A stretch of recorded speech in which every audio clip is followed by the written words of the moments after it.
If you're looking to create a fun and realistic universe mode, then I got you guys with the Ultimate Universe Mode Booking Guide. We're going to go over how to build your roster, create fun storylines, have huge debuts and returns, how to book your champions, factions, and a whole lot more. Let's hop into it. The first tip feels a little simple at first, but what I see a lot of people don't understand is the depth that goes into correctly balancing your rosters. This is where I feel is actually the number one reason why people seem to lose interest in their universe mode immediately. You get all excited to set up your roster through drafting, then when it comes time to actually put them in feuds and push these superstars forward, that's where it all falls apart. I find that it goes deeper beyond just the draft. You need to focus on who are going to be your main stars in each division. So what I like to do is put my roster to a spreadsheet. It takes a few minutes, and then I pick out 2 to 4 people per division for the world titles and the mid-card, and tag who's going to be the stars of that year. And just because I'm picking those as the stars of that year doesn't necessarily mean they're going to be the 2 to 4 that always hold the titles throughout the year. You can have a mix-up of other people in the main event, mid-card, and tag that win the titles, because the supporting cast matters as well. And when I say supporting cast, I'm not talking about just the mid-carders. There's supporting cast from the main event scene. Kevin Owens and Finn Balor, they haven't won world titles in a long time, but they're in the main event scene a lot. So I would say they're supporting cast. And to make sure the supporting cast is getting the needed attention in the build to make them reputable opponents, I make sure I kind of alternate. Maybe I'll have one star of a division face off against another star for a feud. Then the following feud will be a star versus a supporting cast member. That way you're keeping the division fresh. Yes, supporting cast likely will not win the title, but at least they're a legitimate threat and you're building them as a legitimate threat. And you're kind of allowing buffer periods between huge feuds and maybe smaller feuds. That way you don't feel like you're busting out every possible big feud all at once, and then your later years and seasons in universe mode become just pretty you lose interest. Now our second tip is going to extend further beyond who's going to be in each feud. It's how do you want to set up and extend feuds. So one thing to keep in mind is don't just use rivalry actions to extend and start feuds. You can use the special matches around PLEs. I, for one, like how in real life, it seems like every year at the Royal Rumble, one person eliminates another and those two go on to feud because of that and have a match at Mania. Also, Money in the Bank could be big. You could have 2 stars who maybe you start a feud with, and then it continues to Money in the Bank where they're both in the match, neither of them win the Money in the Bank, but you get that added story of they got in each other's way, that kind of thing. Also, don't be afraid to use war games, especially for faction stories and rivalries, even single feuds on their own. Maybe it's 2 factions going against each other, ultimately, but the main single star in each faction use that as a way to kind of push their rivalry towards Mania. You want to make sure you take advantage of every opportunity in the game to be creative, besides the rivalry actions, because a lot of things happen in WWE that just don't happen with these specific rivalry actions in universe mode. It feels like when people start to really get into these rosters, get feuds going, they find that it's hard to keep everyone involved. So with an overcrowded roster, tip 3 takes advantage of injuries. In-game with the rivalry action, the injuries doesn't seem to work, but you can just make injuries on your own. Because in real life, whether it's an attack, like just recently, Seth Rollins attacked Roman Reigns. So have a post-match attack option in the rivalry actions, and then take the person off the roster. Have them return to set up a feud for later. Also, over a decade ago now, there was the Chris Jericho turn on Edge, which ultimately led that Royal Rumble return for Edge, and led to their WrestleMania match. I believe it was WrestleMania match. I forget. It's been so long. But it's these attacks that can allow you to have a guy injured for a little bit, and then bring them back later, because if you take them out of the picture for a little bit, the roster becomes less crowded, and then eventually you bring them back to that big payoff. So it's a win-win in the short term. Less crowded roster makes it easier, less anxiety about getting everyone on the shows, and then you get the big payoff later. We're going to focus on expanding our roster. You got to remember, some superstars may get stale, some you may not use, and you might think, maybe I'm better off replacing them and adding some new ones in. So obviously the easy one is post-Mania, maybe you have some NXT call-ups like in real life. You know, you have Trick Williams everyone's waiting for, Obafemi. But also, don't forget about maybe some additions of returning superstars who used to be in the WWE, or new ones making the jump to WWE. Right now in real life, we just had Rusev and Aleister Black return. You can have them make their returns in your universe mode. Also, what about some additions of returning superstars to the main event scene? What about an alternate universe where Edge or Daniel Bryan make that comeback and immediately shake up the main event scene? Put them in the main event title pictures for the world titles. Make sure to add a new superstar to keep it fresh.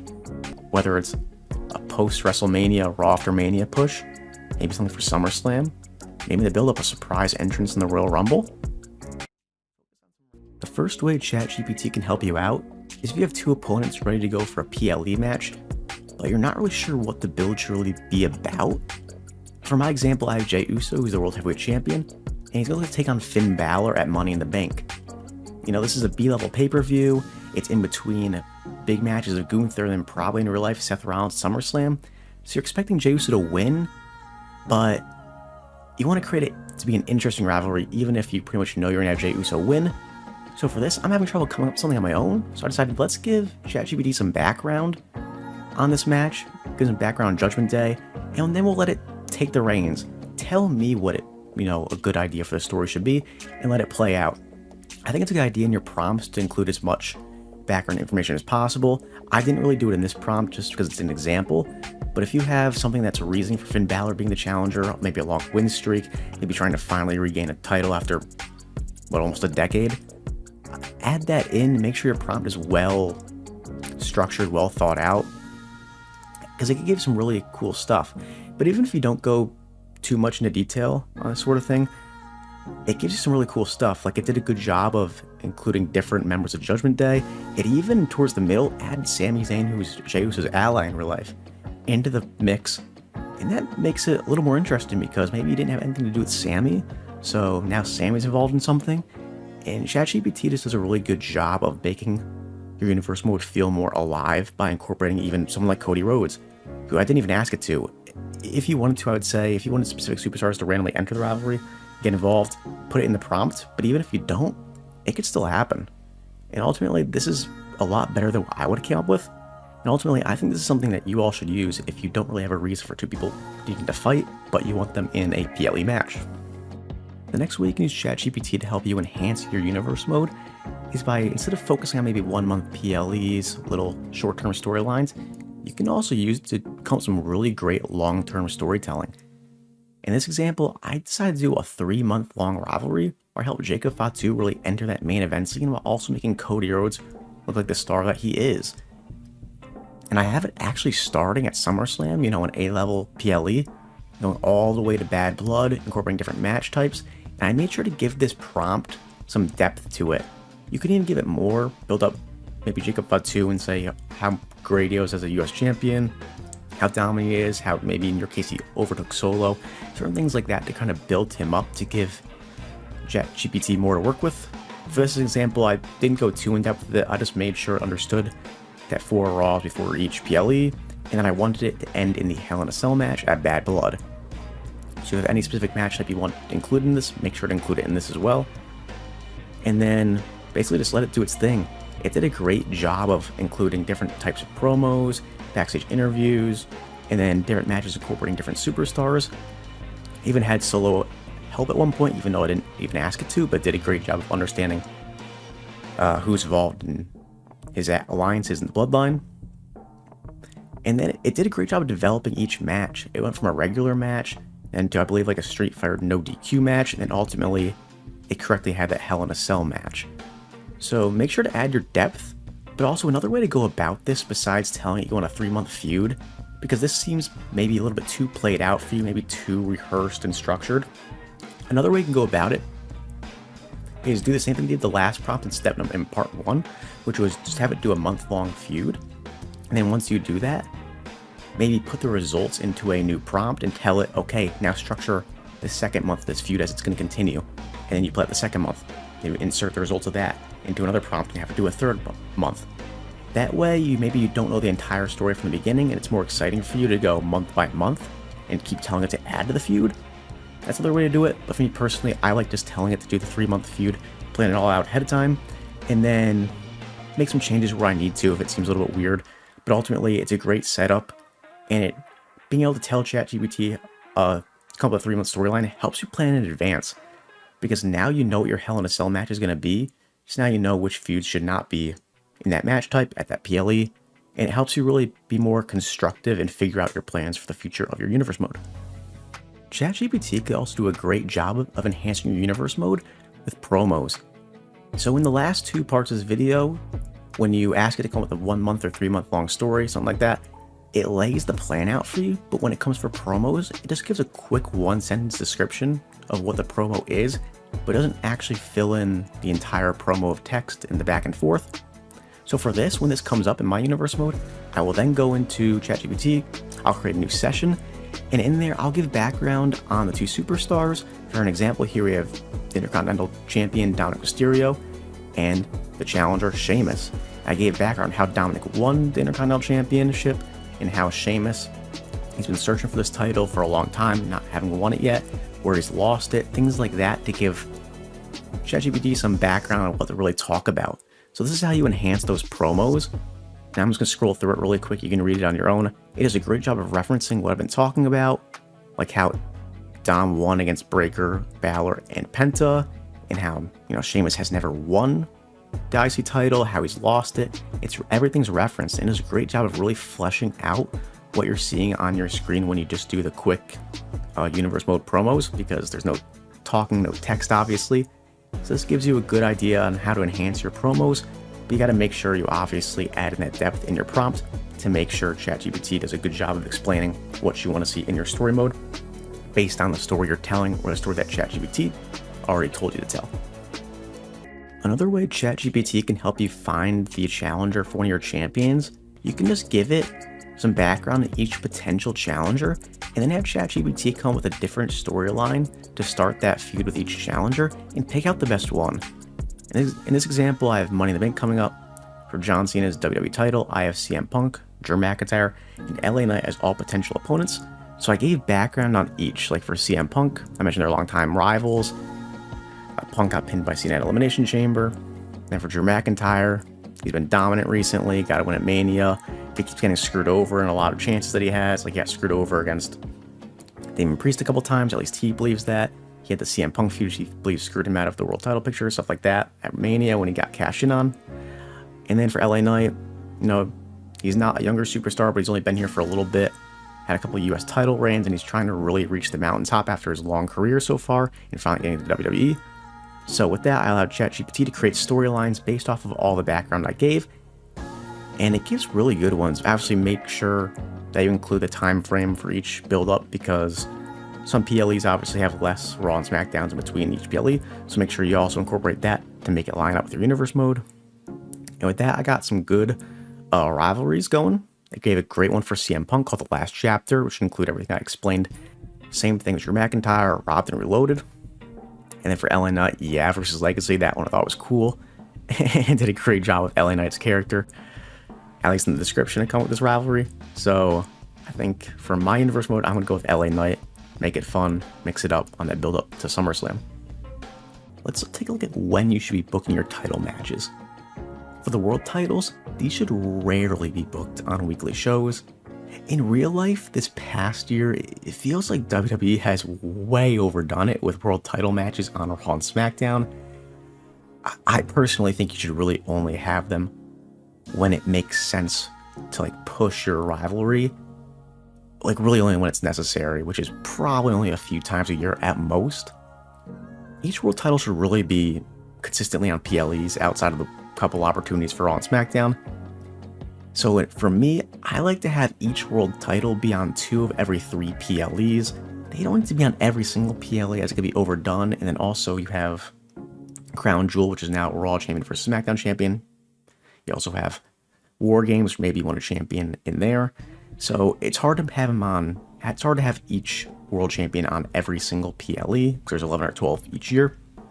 So having them on 2 out of every 3 PLEs, it makes sure you have great matches at each PLE to live up to the expectation that fans would have.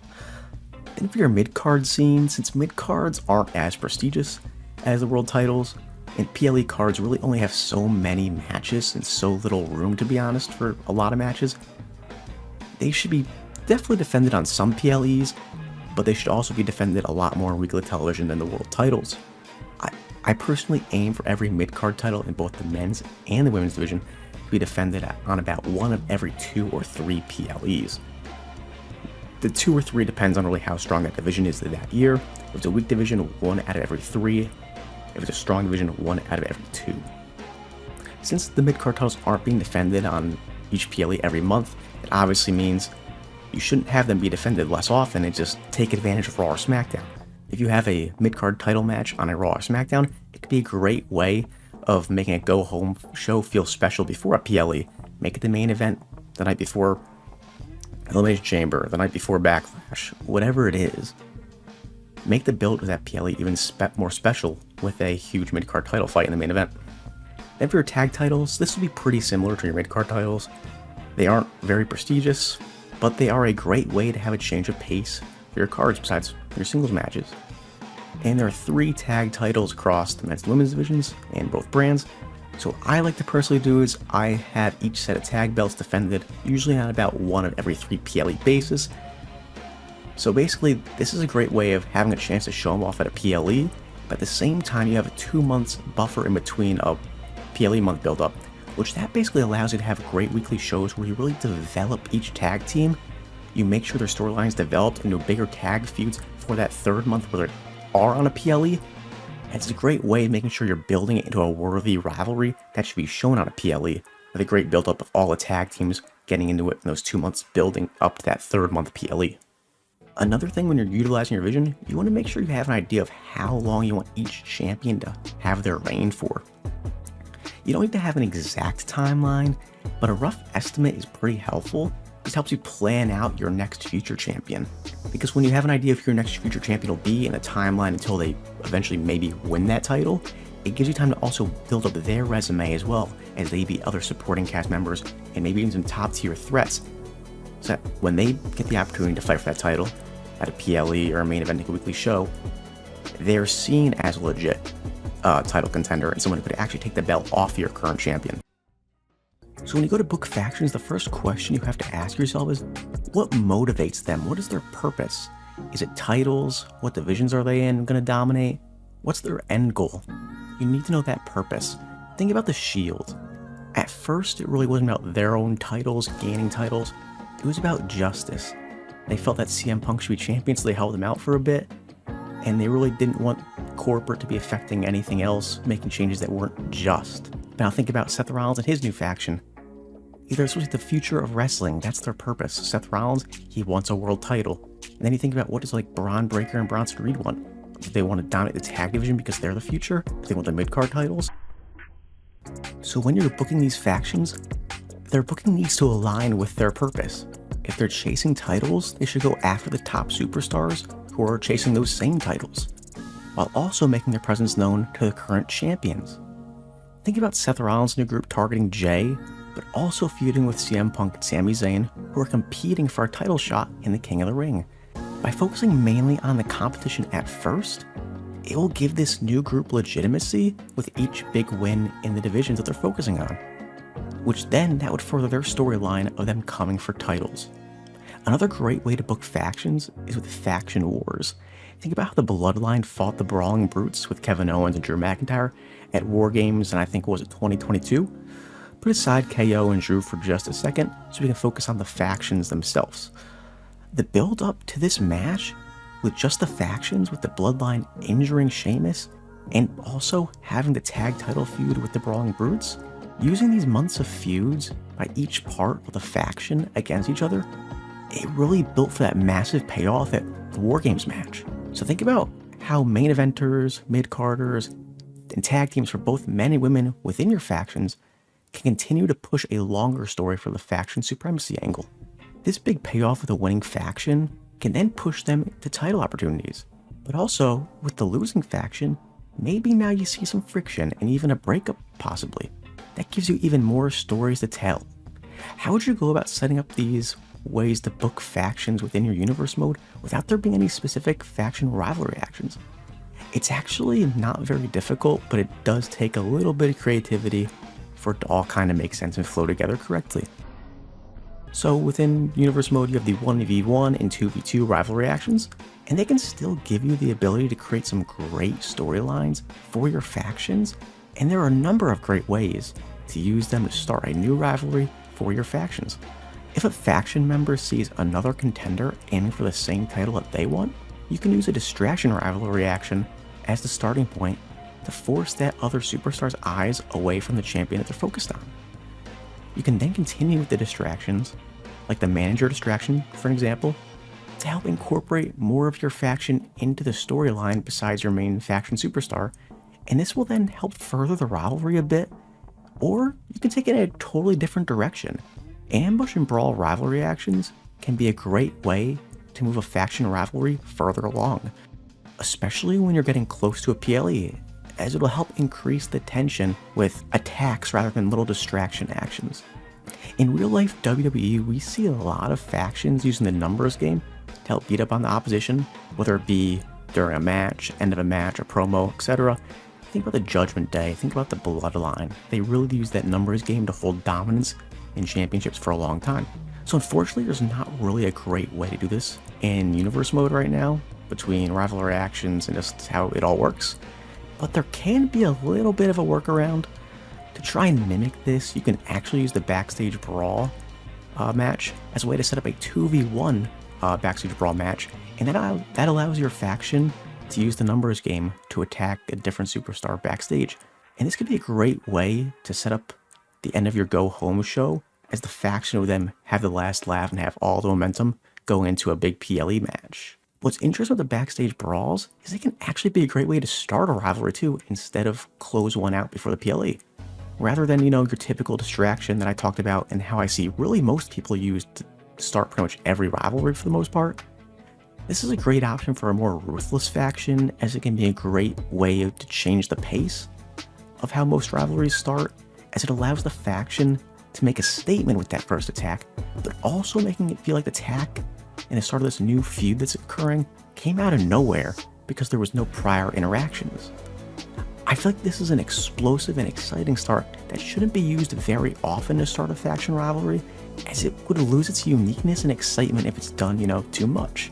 To make sure you follow a backstage brawl starting point for a feud, you should immediately use the ambush actions and the rivalry actions, like the post-match kendo stick attack or the post-match wild attack as a couple of examples, to help continue to show the ruthlessness of your faction throughout this feud.